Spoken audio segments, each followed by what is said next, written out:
Good morning. I take it everybody is having a wonderful day. Would that be fair? Oh my goodness me, you're a reactive lot. I'm Jez Frampton. I'm the CEO of Interbrand, and I'm here to talk to you actually today about a number of brands which are on the way to becoming world-leading brands. Many of you are probably familiar with our league table that we release every year called Interbrand's Best Global Brands, which lists the 100 most valuable brands in the world. But we also spend a lot of time working with startups, and I'm sure, like me, you've absolutely loved the opportunity. Indeed, some of you are probably from some of those startups to walk around and look at what's going on here. Earlier this year, in fact last year we started it, we came up with the idea of looking at breakthrough brands. And the reason was simple. We found a lot of our big clients around the world asking us questions about what the startups that we were working with were doing. So we decided to actually turn this into something a little bit more, shall we say, formal. And that's where Breakthrough Brands came from. So this is the 2017 version. We actually launched this around about 2 months ago, so you're pretty much on what's going on. And what we're really trying to do is to celebrate the next generation of brands. Our brief to ourselves was, how do we spot the next Uber, or Airbnb, or Google for that matter? Everyone talks about unicorns, we talk about breakthrough brands. Companies that we think have the opportunity to, because of their upstart challenger kind of behavior, to actually change the world and create growth. And there's a number of different things that we actually look at in order to determine this. 3, in fact. The first one, of course, is that the brand in question has to be doing something which generates change. And what we're really looking for is behavioral change amongst the customer. In other words, is this company doing something which is significantly shifting the way that people interact with this kind of company in this sector? The second thing is growth. We're looking, not surprisingly, for crazy levels of growth. And the third thing is buzz. Is this brand actually being talked about? We then use something which is one of our proprietary methodologies. It's actually something that we use to look at brands in general, which is called brand strength. And there's actually 10 factors, 4 of which look at the inside of companies, because great brands start from the inside. And then the other 6 look at the outside of companies. What's going on in the big bad world? And of these, clarity is about the internal world. In fact, if you go and walk around all of the startups over there, all you need to do is look at those top 2 lines that they've got written on every single board. If you understand it like that, then they're clear. The question really is how well is it understood within the organization? Because great brands start from the inside. The other 4, relevance, does it mean something to customers? Do we actually need it? Differentiation, sure you understand that one. Is it different from its competitors? Presence is about buzz. Are they being spoken about? And the last one is engagement. Are customers deeply engaging with them? So for that, we're looking at the degree of interaction on social media, for instance. So there were about 5 or 6 different areas that we discovered as the key, I suppose, platforms, sectors in which we're seeing lots of great activity. It's quite interesting that it really does reflect what you can see out there in what you might call the pit. So what have we learnt? Let's take a look through some of the industry areas where we can see great brands coming up, and indeed look at some of the brands themselves. We actually looked at 350 companies around the world in order to develop a list of 40. I'm actually going to take you through about 10. And I've tried to focus on companies which are actually present in this part of the world, as well as, of course, across the rest of the planet. The first area that we noticed is the whole notion of the working future. And again, you know, it was there in Technicolor last night when I was at the speaker's lunch, or dinner should I say, where somebody from Bloomberg was trying to sell somebody else Slack.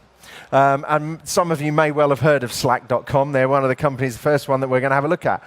These companies are trying to change the way that we work, effectively to make our life easier, to enable us to connect different things together, and make sure that you can work, live, and have fun all at the same time. Slack, as you probably know, is only 3 years old, and yet Bloomberg are talking to them about them in Hong Kong, and they've amassed around about 5 million users. The most interesting thing about the question that I heard from the Bloomberg guy last night was, I'm not quite exactly sure what their business model is, but people are picking them up like crazy. So that's Slack. The second one, a little bit closer to home, from India, a logistics company called Repo. Now, they are actually decreasing the number of miles that vehicles travel, but more importantly, what they're trying to do is improve turnaround times by about 70%. Now, having been involved in a startup myself, which is based on home food delivery, the ability to be able to move your fleet efficiently is absolutely key to success in today's world. The second area that I'd like to point out, insight if you like, is about what we would call life hacking. And really, this is people trying to make your lives easier, make living easier to do. What they're trying to do is remove daily chores, trying to make sure that you get better sleep. I don't know whether any of you actually went to the sleep seminar this morning. I actually met the lady who was doing it yesterday, and I said, it's a bit too early in the day for me, because and she classed me immediately as a night owl. But there's literally things going on around sleep here in the conference today. And what Instacart does, one of those great life hackers, is, and as I said, I was involved in a startup which was based around home food delivery. What these guys do is that they actually go and do your shopping from multiple stores. So you don't have to go from one place online and then go somewhere else in the real world. You can do the whole thing from the benefit of your armchair now. And the second one I'd like to cover is a Singapore company called SEA, or C, depending on which way you like to say it. And what they're trying to do is they're trying to improve the lives of people, particularly in small businesses, using very clever technology, enabling people to grow into the e-commerce space. The third area I'd like to have a look at is probably one of the most talked about subjects in the world at the moment, which of course is artificial intelligence. And I think you could probably spend a whole day, well, effectively we're probably spending 3 days talking about this subject. And of course, what AI is doing is providing incredible opportunity for us all. Not just in perhaps the ways that most people consider it. Most people think of a robot that talks to you, but of course AI is much deeper than that. This is a great company which you may be aware of from China called Face++, and what they are doing is they're trying to change and move forward the way in which we understand facial movement and recognition, to the point almost where they claim, and indeed others are saying, that it's almost as good as the way that we as human beings can understand what's going on with one another's faces. And of course, that's absolutely critical, because that's how we kind of understand each other's moods and what we actually feel. The second one is a company from Singapore called Visense, and what they're trying to do is that they're actually trying to make it easier for you to pick out the right clothes. One of the things I talked about 2 years ago was I said I can't wait to have an AI, because it means I'll probably never have to go shopping for socks again. And what this business does is that it learns about you and then makes you recommendations as to the kinds of clothes that you might want to buy. Fantastically clever company. The next one is another subject, I suppose, which you could say is well talked about at the moment, particularly with autonomous driving coming up the road to us very, very swiftly, which is about mobility. And I'm sure all of you are familiar with Didi. It's now, actually, when we looked at the valuations of all of the companies, the top 40, Didi is half of the entire value of all of these companies, which is incredible. 1.43 billion shared rides just in 2015. I'd love to know exactly what the numbers were for last year, but we can't get hold of them. And of course, solving significant problems in the program, as indeed most of these sharing apps and new businesses are trying to do. The second one is another business from China called Ofo, who are basically pioneering dockless biking. Most of us are familiar in big cities nowadays with the bikes, which you can go and pay with a credit card, use for an hour. There's lots of issues. In fact, one of my friends is trying to deal with an issue about the lack of helmets for these bikes because people don't wear helmets on them. And it's one of the biggest risks that cities have by having all of these people running around on bicycles who maybe have not used one for a while. But what they're trying to do is they're trying to remove the dock and actually turn it into a complete sharing platform. Rather like the Airbnb of bicycles, I guess you could say. The next one is Fintech. On this very stage yesterday, there was a lot of discussion about this area, an area which I feel passionately about. I have a lot of financial services clients. I also know that the levels of loyalty between customers and financial services are extremely low. So the whole sector is actually up for a big change. And there's two that we're going to look at here again. The first one is a US business called Lemonade. And what they do is that they make buying casualty and property insurance much, much easier. And they also combine it with a very strong, purposeful approach, which enables them to actually donate unclaimed premiums to good causes, which is a fantastic platform, brings together financial services, purpose, and corporate and social responsibility. Three things that you might not expect to find in exactly the same business. The next one is a company called Repo from Argentina. You may not be familiar with these guys, but they're using blockchain and Bitcoin technology to quite simply bring banking to areas in South America where, to all intents and purposes, it doesn't exist, which of course makes it very, very easy for people to trade with one another, give back that $20 that they owe each other. And the point is this, quite simply, there is no card, there is no account, there is no fee. Wonderful use of blockchain technology. The next area is about experiences, something which in the marketing world, I'm sure you've heard that word probably more times than you can stomach. But it is something that we all now expect from the companies that we interact with, because we've been taught to expect it by great companies like Google, Apple, Facebook, and the rest. And these companies are all about providing a very, very joined up, simple experience. This is a company called Glovo, who are from Spain. And what they do is they actually allow you to interact with local couriers, carriers, minicab companies, whatever it may be, to get anything you want delivered to you within an hour, which is pretty impressive.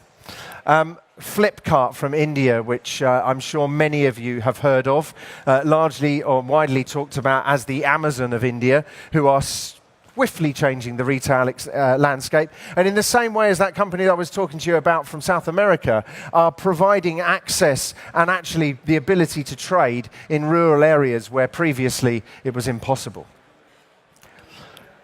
Health, a big subject in the world, full stop, because certainly in the world, part of the world that I come from, the Western Hemisphere, we're all getting very, very old, as you can see.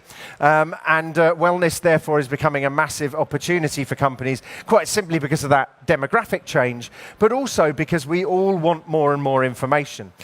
And the other thing, of course, is that when you think about things like insurance, increasingly, instead of it being about a risk profile where you're looking at a large number of people, actually what we're looking at is an individual. So the ability to be able to track people's health to great detail is something which won't just benefit you in terms of feeling better, but might benefit in terms of making your insurance cheaper or more expensive, depending on what your habits are. The first one I'd like to talk about is a company called Babylon, who are from the UK. Very simple platform. As you know, we have something called the National Health Service, which in reality means that you have to wait at least 3 days to see a doctor. Well, what Babylon allow you to do is talk directly to doctors on a video platform, get advice, get prescriptions, get help.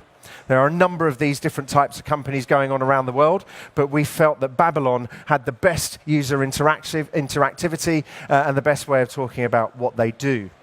The next company is a business called Noom, who you may or may not be aware of. They are from the US, and what they are doing is they are helping you to track and understand how you use calories.